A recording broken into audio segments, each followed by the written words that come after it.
let's start with the first question about what do I mean by being aware of being aware.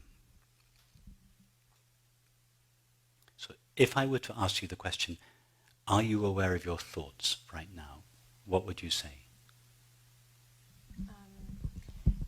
Right now I'm not having any thought, I'm just listening to you. Fair yes, enough. but normally, yes. Okay, so let me ask you another question. Are you aware of the sound of my voice? Of course, I have to keep talking for you to be aware of the sound. You're okay, perfect.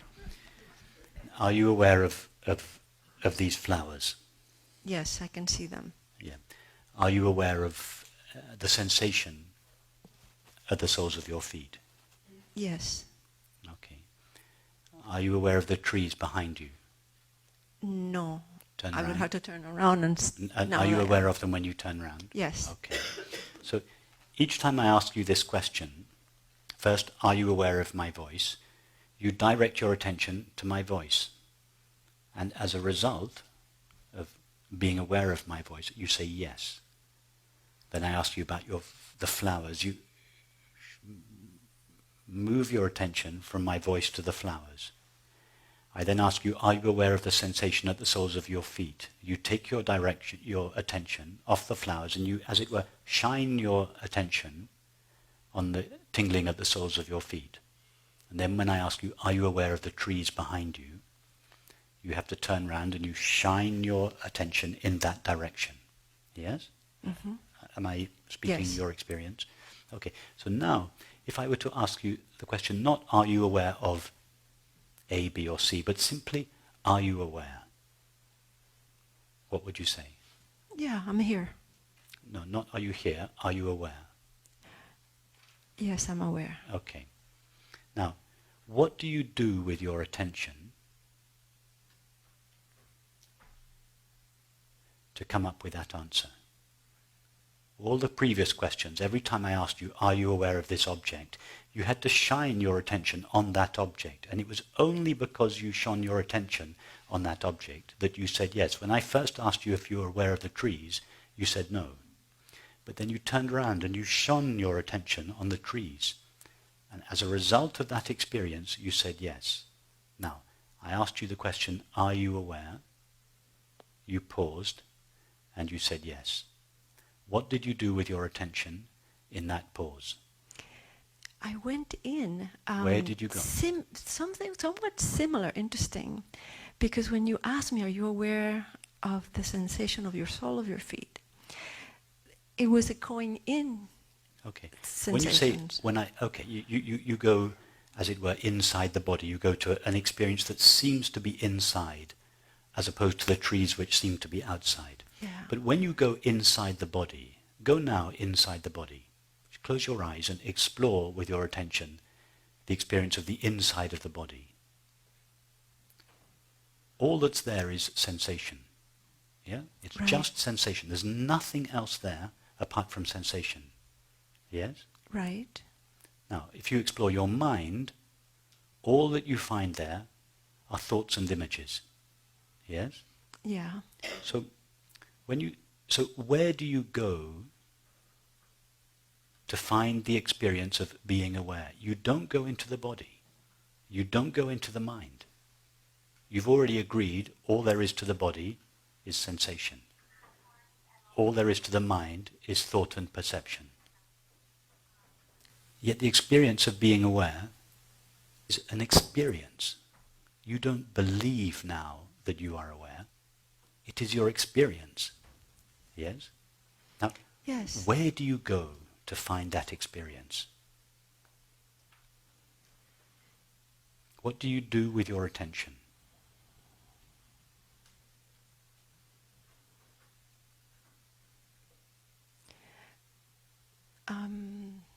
Open it? Yes, in other words, it's the opposite of a focusing of the attention. It's actually a defocusing of the attention. Mm-hmm. Because the experience of being aware is not an object that you can direct your attention towards. Yes? Right. But nevertheless, so it is a non-objective experience. You cannot deny the experience of being aware. It is an experience. but it has no objective qualities. Yes? Right. Now, if I were to ask you, what is it that experiences being aware? I guess I would have to say itself. That's what I mean by the experience of being aware of being aware. Ah. Exactly right. What else could experience awareness other than awareness? Because only awareness is aware. The body is not aware.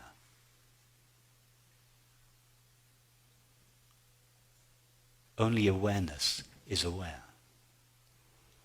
So what is it that could have the experience of being aware or awareness? Only itself. Now, awareness doesn't have to move away from itself in order to know the experience of being aware. It needs to move away from itself to shine on the tree, or the flower, or the sensation, or the thought. It has to rise as attention. Attention means to stretch towards. Attention stretches itself towards the apparent object. But to know itself, it doesn't have to rise.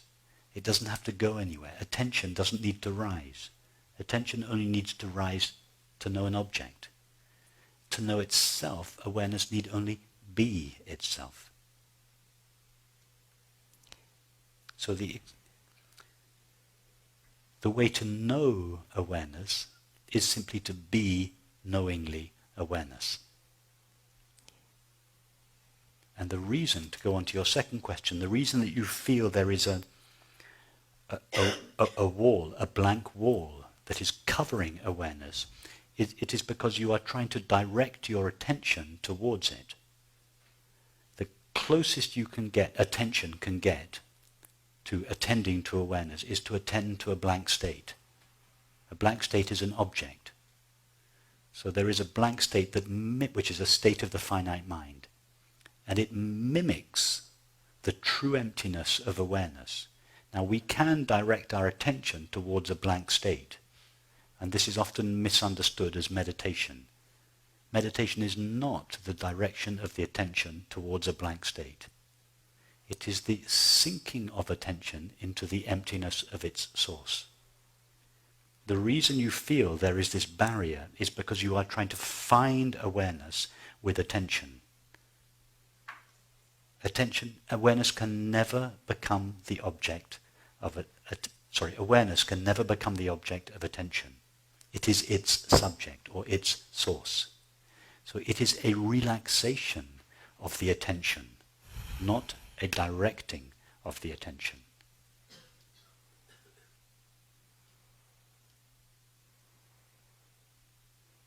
So if we ask, how can I get there? How do I do it? There is no how to. If I were to ask you to stand up, no, I'm not asking you to do this, but if I were to ask you to stand up and say, how could you take a step towards yourself? Try to take a step towards yourself. How would you do that? How would you take a step towards yourself? If I said, take a step towards these flowers, you would know what to do. You could do that. You could practice that. You could walk. Or if I said, take a step towards the trees, you could practice it. You could turn around and start walking. The only thing you cannot walk towards is yourself. You can only walk towards something that is not yourself.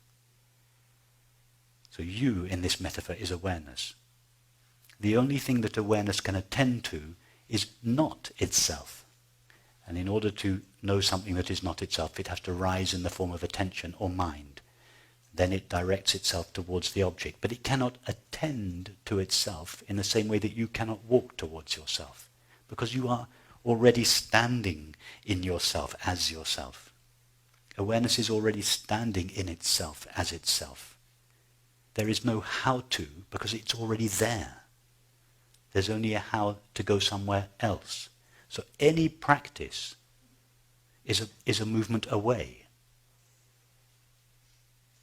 This is why I call it a non-practice. It is the cessation of the practice of rising as attention and directing awareness towards the object. It is a non-practice. However, if our attention is so accustomed to directing itself towards objects most of the time, then this directing of the attention will seem to us to be the natural state. So as a compassionate concession to one who is accustomed to attending most of the time to objects, the teaching says, okay, as a practice, direct your attention towards yourself. The teaching knows better. The teaching knows that you can't do that, but as a concession to it's like a horse that is galloping away from its stable.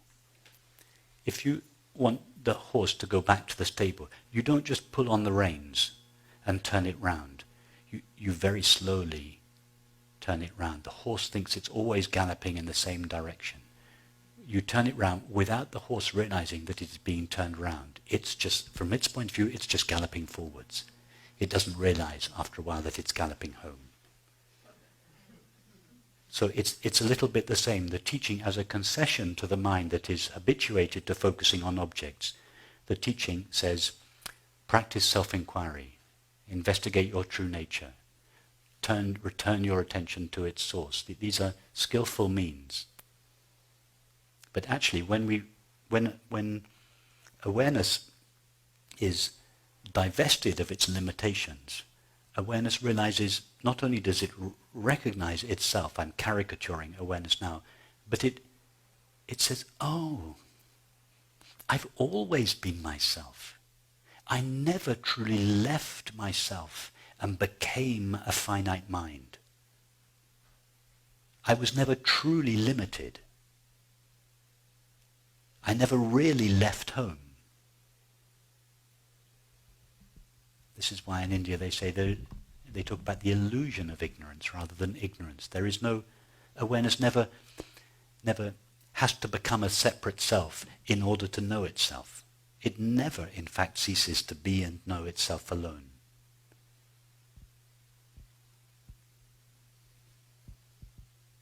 So the reason I say that is if you feel that you have to practice this relaxation of the attention in its source, and for instance, as I said sometimes over the last few days, if you have to lovingly remind the attention that what it is looking for doesn't reside at its destiny, it resides at its source. These are concessions, compassionate concessions. They're ways of lovingly inviting the attention back to its source.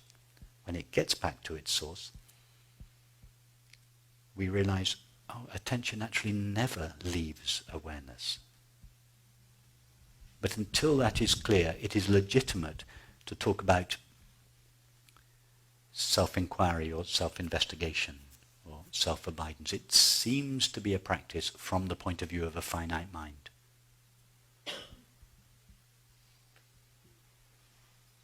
And if it seems to be a practice, then we should practice it, but very lovingly.